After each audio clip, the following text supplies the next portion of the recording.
You are going to be so glad you tuned in today. This is going to be a special show, something different than what we normally do. Of course, we're still determined to get you the truth in every way that we can.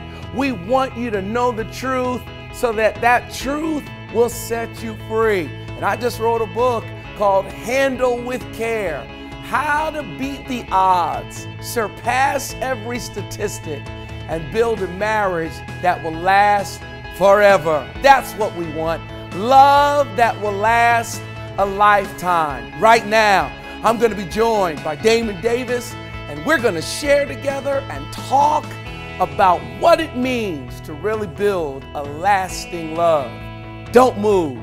We'll be right back.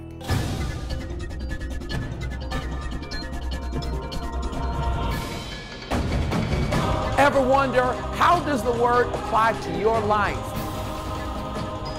Can it change you? Yes, it can.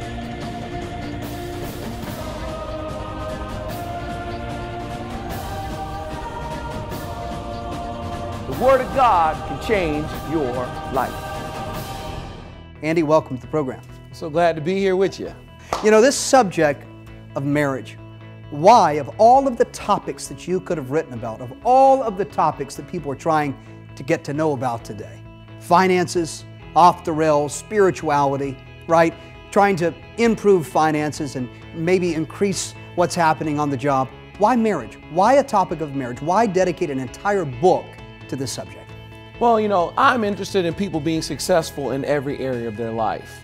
And I think that that's the call of any pastor. I'm a pastor of a large congregation, and I see the statistics that everybody sees. 50% of marriages ending in divorce, and I thought to myself, that should not be. Marriage is something that God created. I've been with the same woman for almost 25 years. We've been married for 23 years.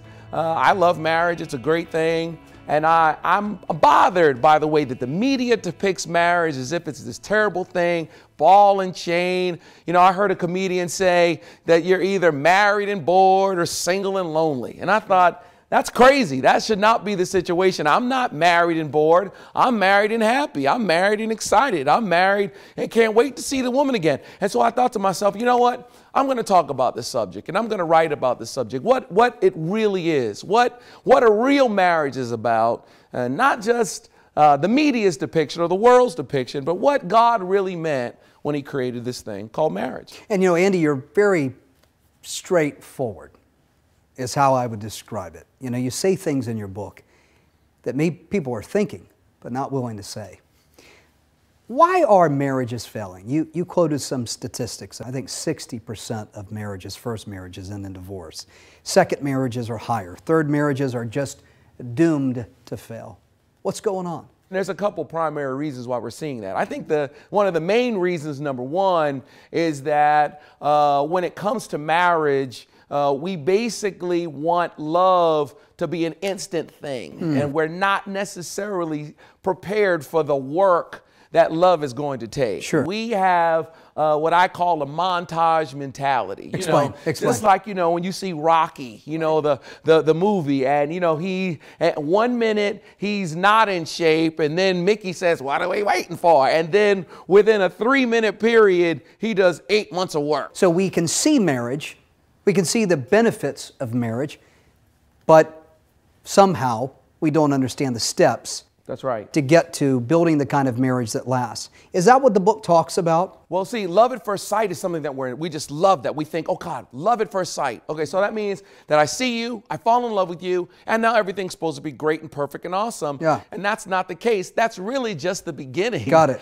Of what it really means to be in a relationship with somebody, and especially if you're going to be in a marriage relationship with somebody, because sadly enough, it is absolutely possible to love someone and maybe even fall in love with somebody that may not necessarily be the best person for you. And I think the fact that we're living in a time now in which marriage is no longer guaranteed. When we say, I love you, we mean forever. But when we say, I do, we don't mean forever. We mean as long as you act right. Sure. That's where we are now. So Sure. We're seeing divorce in the church. We're seeing divorce in leaders in the church. And a part of what I'm saying in the book is that as a result of that, because we're seeing so much divorce, because we realize that marriage is no longer guaranteed. And as a result of it, we're going to have to take marriage much more seriously. Sure. We're not going to be able to take it for granted. You're not going to be able to just not speak to your husband. Right. You're not going to be able to just be rude to your wife forever anymore, because the stigma and the negativity of divorce, it's not really there any longer. You're not going to be shamed into staying with somebody that you can't stand. So you're going to have to handle this thing with care. You got to understand the steps. You're going to have to work hard to put it together, keep it together, and make it last. So what's the person feeling? Right now, they're watching this program, and the marriage is on the skids. They don't know what to do. They've read every book they can find. They've talked maybe to their pastor. They've even spent time talking to their partner to try to sort it out. What are they feeling? What do you see at that moment that the marriage is off the rails? What's going on in the mind and the heart of the person watching? I think one of the biggest challenges for people that are watching today, especially people that are struggling, is that you can just feel hopeless. Because you have this expectation that love is an instantaneous thing, that it doesn't require any work. So if it's not working for you, something must be wrong with you. Maybe it's the wrong person. Maybe he's just not right for me. Maybe we're just not right for each other, because we have this fantasy fairy tale story of soulmates, and we meet and lock eyes, and it's this instantaneous thing, and everything is perfect. We barely know one another, and we're ready to be together forever.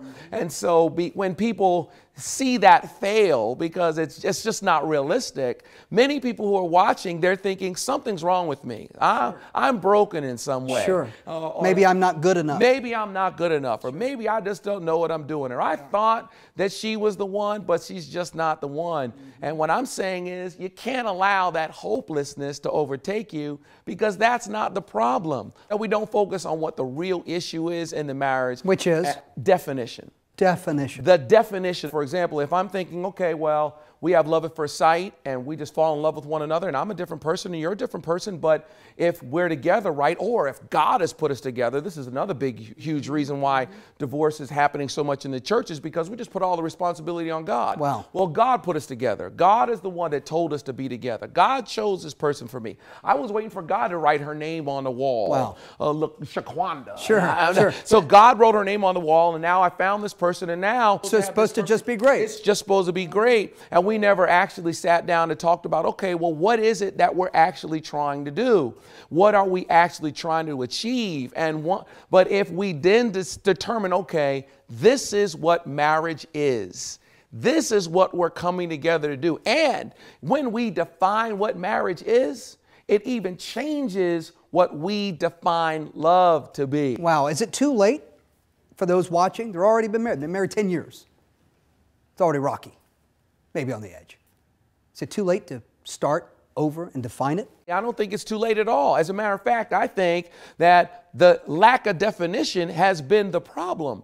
The expectation that love is just going to conquer all and it's going to be okay, that's been the problem. That's the big thing that we're missing. Got it. The number one, the book is going to say, okay, this is what a good marriage is. Sure. This is a foundational pillar, a foundational stone upon which you have to build a good marriage. Strong. And once you find out that that's what this is, then you can focus your energy on trying to achieve that. In the right places. In the right way. And take the right steps to repair a marriage that's broken. That's right. Find the right person that you should be getting married to at all. Exactly. And make marriage last by handling it with care. Let's talk about chapter 5. I believe it is, that talks about friends with benefits.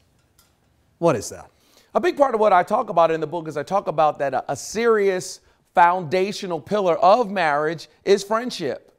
That you are friends with benefits. Most of the people that you know that have a good marriage, quite a bit of the people that I know, I've talked to, started off as friends first. Wow. And they had this really great friendship, and it turned into more romantic, and they added romance to the friendship that they had. One of the things I suggest in the book is, let's say you didn't start that way. Let's say your relationship started off hot and heavy and really physical. That's how people start off, because it's much easier to fit your body parts together than it is to fit your emotions together and your dreams together. And people are so quick to get down and shake it and rub it and put it down and rubbing oil on one another that they don't actually ask the question, okay, well, do we actually get along? Sure. Are we compatible?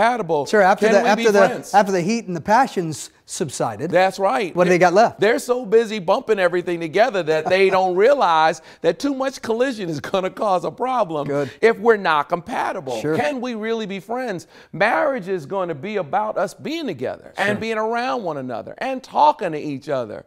And it's just like those commercials that we see on TV where the guy gets a Klondike bar for listening to his wife. Sure. You know, you shouldn't, listening to your wife for 5 seconds shouldn't give you a parade. You ought to like who she is. If it could only be that easy. You ought to be friends. There ought to be a relationship that you have first. Or you should learn to be friends. That's right. If you're already together. If you built it all physically, and now you realize, okay, the physical's great, but if we're going to stay together and stay married and make it last, we're going to have to be friends. We're going to have to actually like each other. We're going to have to actually like each other. And we talk about that. Good. And, you know, we talked about this even in some of the stuff that I've done on dating and how to find somebody, how to be found. I said, even in your dating experience, but even more so in your marriage situation. I actually talked about that in dating as a result of all the couples that I was counseling. I found that most people that had a marriage had a problem in their marriage. Most people that had a marital issue had an issue in one of these 5 areas. It was an agreement issue. Got it. People that had a communication problem, they had an agreement problem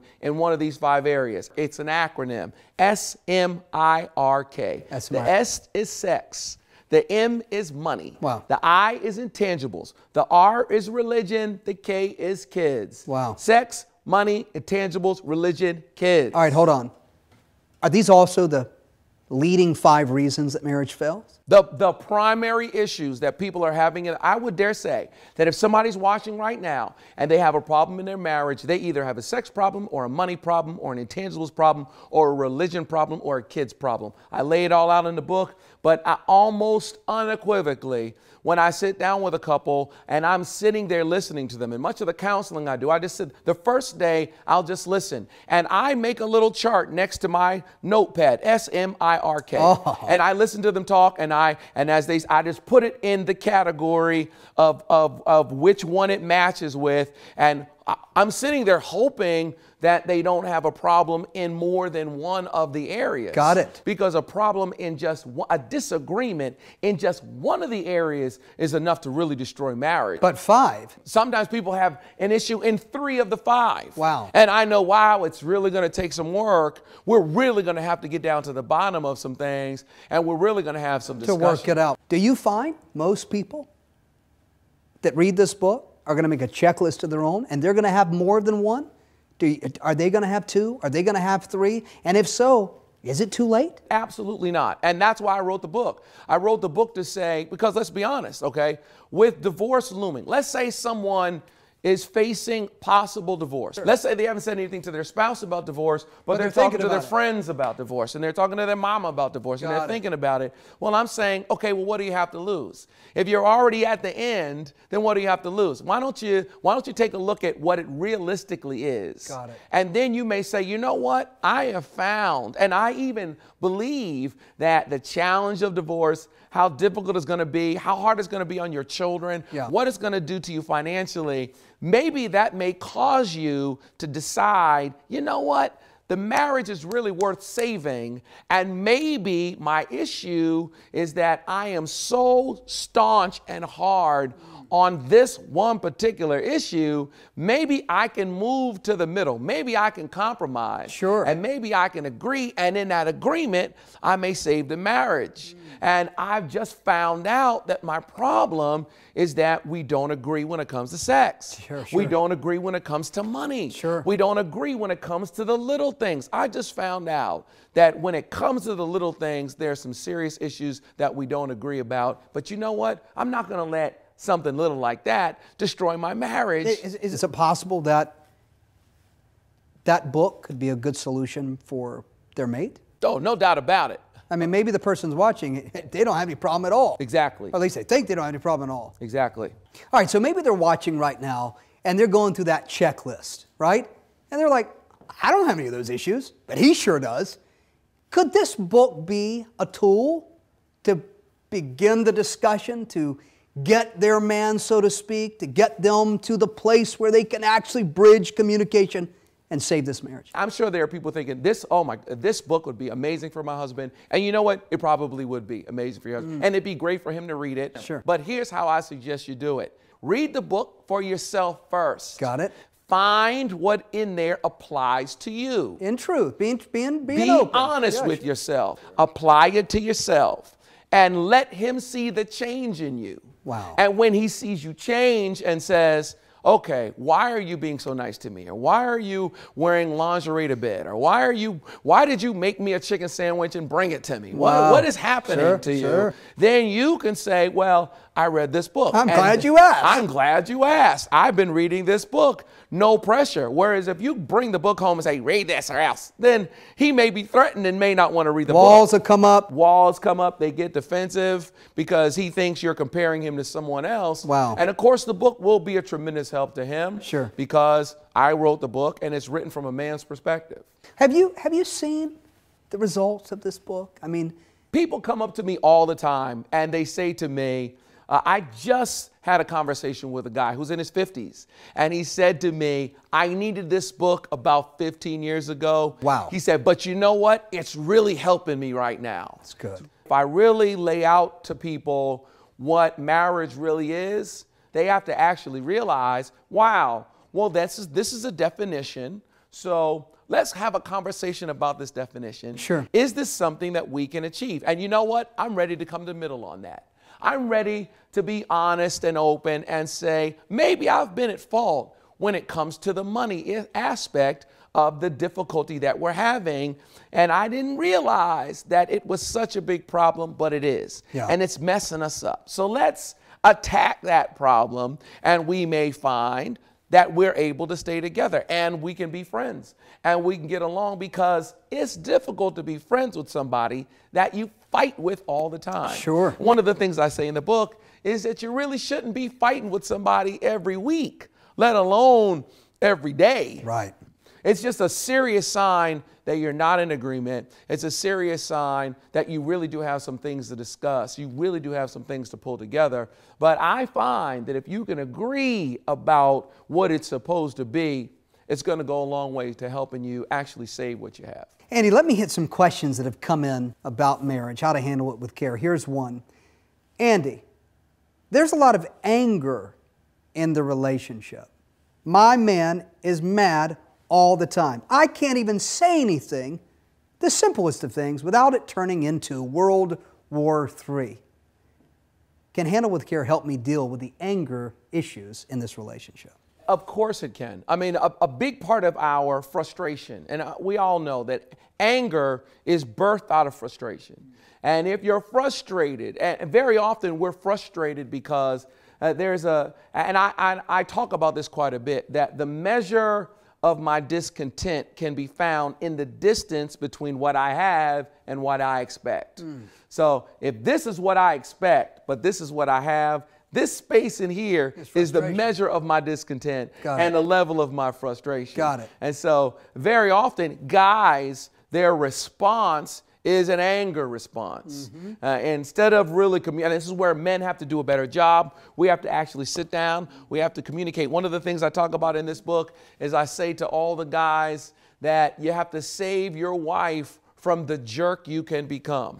Every guy's got a jerk living on the inside of him. Sure. You've got to save your wife from the jerk that you can become. There's a Hulk type jerk that's trying to break out of you and ruin your marriage and ruin your relationship and ruin your relationship with your children. And so you have to communicate. You have to be verbal. You have to say, quite honestly, you know what? This is pushing me to jerkdom. This is pushing me to jerk level. Because it's very often I've sat down with women, and it's the saddest thing, where they'll say to me, he's just gone. He just left. And I'll say, He's gone? He left? He just left? Where did he go? I don't know. I don't know where he left. Because he's mad. Because he's mad.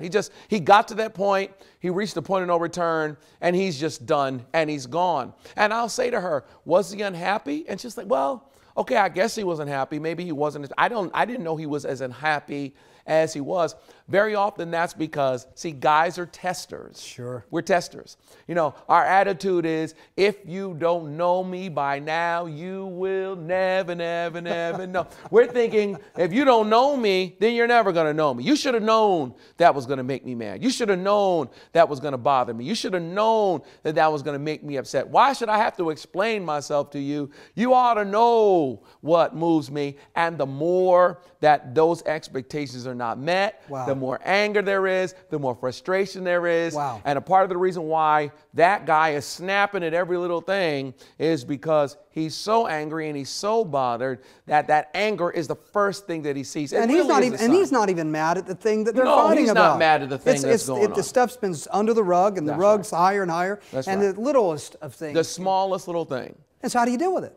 Does the book say, here's how you deal with the anger issue? Exactly. It's just like I talk about this in the book. What we're going to have to do is we're going to have to go in here, handle this thing with care. We're going to have to, you might have to get not just this book, but I mean, I've got a whole marriage renewal system here. I've got a whole system from more than just the book, but videos and a workbook and seminars in this package, beyond just the book that someone can get. They get a whole Save Your Marriage package, a whole Handle with Care package that can actually put them on the path to finding out, okay, what's the real issue? What's the crux of the issue in this relationship? This book is going to encourage people to communicate and talk with one another and to be honest with each other and to be honest about what the real issues are. Handle with Care is going to define what marriage is. So if you're dating someone, you can see, all right, this is my idea of marriage. Is this your idea of marriage? Hey, I'm reading this book. Why don't you read this book? And let's see if we both agree about what the definition of marriage is. Good. There's a whole nother level of commitment and a whole nother level of examination and a whole nother level of discussion when we decide to get married. And I know that people don't have those conversations enough. They talk about what they like and don't like, but they don't talk about what marriage really means to them. Sure. If this book doesn't do anything else but make someone say, okay, wow, I agree with this guy. And even if someone reads this book and says, well, I agree with these points, but maybe not this point. It doesn't matter. If I list 5 points and you agree with 3 of them, and he agrees with 3 of them, hey, you're in a good place. Yeah. You're a whole lot better off than you would have been if you never had any discussions at all. And in that way, I honestly believe that it'll save people from getting divorced because they just found out, you know what? Fundamentally, we don't agree about kids. Right. I want 5 kids, you want none. Good. So, you know what? As much as we may be attracted to one another, I think you're cute, you think I'm cute, I think you're attractive, I think you're smart, I think you're funny, but I want 8 kids, and you don't like kids. So that's a problem. Sure. And we can't just think, oh, love will cover it. We'll handle it when we get there. No, we won't. We need to discuss it now. We need to talk about it now, and we need to realize, are we compatible? Can we actually be together? Can we actually, do we agree? Because if we do, hey, you know what? Our marriage is going to go a long way. I am passionate about your marriage working. I absolutely believe in the institution of marriage. I've been married to the same woman going on 23 years, and I still love her. I still like her. Not only do I love her, but I like her. I believe that your marriage can beat the odds. You can get this book. It'll be a blessing to you. It can transform the way you see marriage. I don't care what the statistics say. I don't care if they're saying that 50% of marriages end in divorce. Not your marriage. It's not too late for you to save it. It's not too late for you to have the kind of marriage you always wanted to have.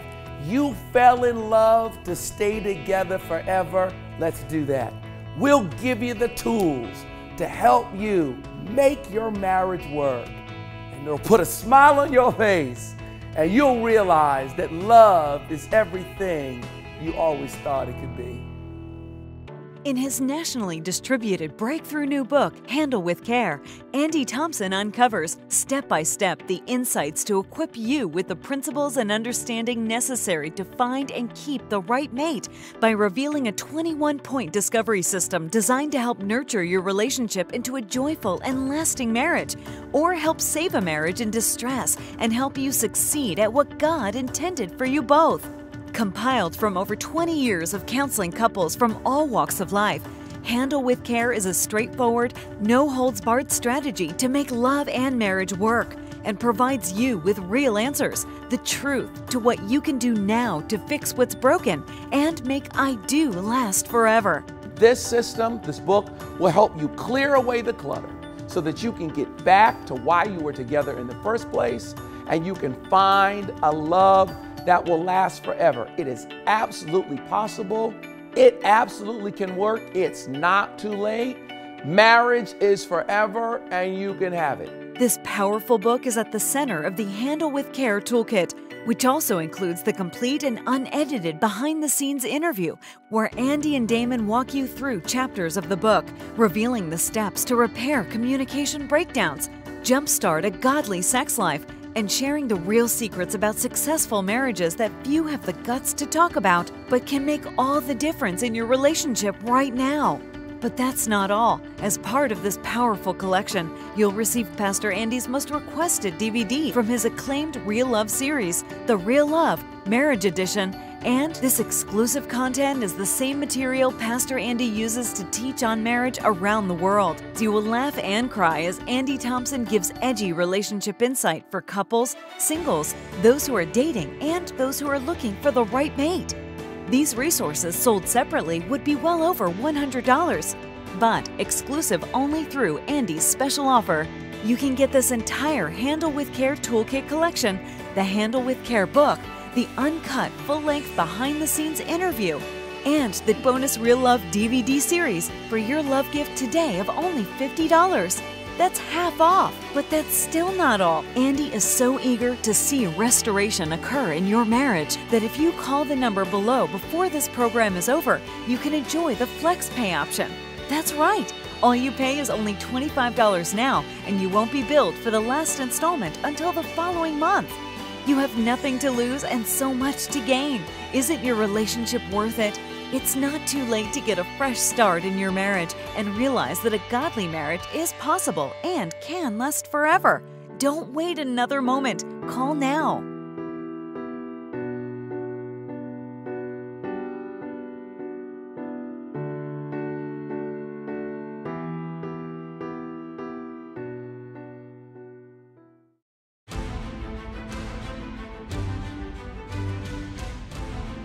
If you are ever in the Raleigh-Durham area, come experience Pastor Andy live at World Overcomers Christian Church, located at 2933 South Miami Boulevard in Durham, North Carolina. Here at WOCC, our mission is simple: to empower people to have balanced victory for a God-designed life. Join us on Sundays at 8 a.m., 10 a.m., or 12:30 p.m., and on Wednesdays at 7 p.m. We want to see you right here at World Overcomers. For more information, visit online at www.woccrtp.com.